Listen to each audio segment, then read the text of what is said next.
Ang matinding hataw sa katawan at mga hita dahil sa umano'y hazing ang kinamatay ng Lasal College St. Benil student na si Julio Servando. Gaano ba katindi ang hataw sa muscles ng isang tao para maging mitya ng kanyang kamatayan? Darito ang report ni Oscar Oida. Sa mga kuwang ito sa biktima umano ng hazing na si Julio Cesar Servando, sa hita pa lang, dama mo na ang paghihirap na kanyang pinagdaanan. Magang-maga at nagkulay talong ang mga naglalakihang pasa. Sa death certificate ni Servando noong June 29, lumalabas sa traumatic injuries, trunk and lower extremities ang kanyang ikinamatay. Kumpara kay Julio, marahil maswerte ng may tuturing, ang frontman ay tago na lamang natin sa pangalang June na nakasurvive sa pinagdaan ng hazing, alang-alang sa kapatiran. Yung pinakamasakit po talaga is yung legs ko po. Actually, that time na nag-work ako, akala ko hindi na ako makakalakad, hindi na ako makakapasok. Ngunit ang naturang pasakit umano sa initiation ang nagpapatibay ng samahan. Pero ayon sa mga espesyalista, ang labis na pambubugbog sa katawan hindi nagpapatibay ng ating mga muscles. Sa halip, nagiging dahilan para mamatay ang mga ito.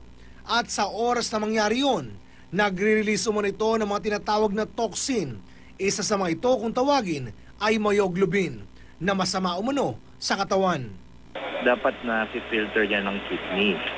So, nag-prepare siya ng isang protein, pero once masyadong maraming myoglobin ang nare-release, na-overcome yung kidney. Ang nagpapalala pa umano ng sitwasyon, kadalasan dehydrated na ang mga biktima, bunsod ng dinaan ng paghihirap. Naiipon yung mga toxin sa katawan, hindi na na-filter ng kidney, nagkakaroon ng, after the kidney injury, magkakaroon ng kidney failure. Para sa frontman na si June, di raw niya pinagsisisihan ang pagsali sa napiling kapatiran. Bagay na alam niyang malamang hindi raw maintindihan ng karamihan.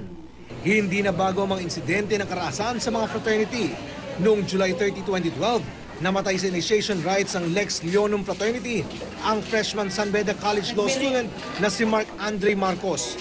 Bago niyan, noong February 19, 2012, namatay rin sa initiation rites ng Lambda Rho Beta ang freshman San Beda Law student na si Marvin Reglos. Noong 1991, namatay din sa hazing ang Ateneo student na si Lenny Villa. Matapos ang 2 dekada, February 2012, pinagtibay ng Korte Suprema ang guilty verdict laban sa 5 miyembro ng Aquila Legis dahil sa pagkamatay sa hazing ni Villa. Para sa unang balita, Oscar Oida reporting.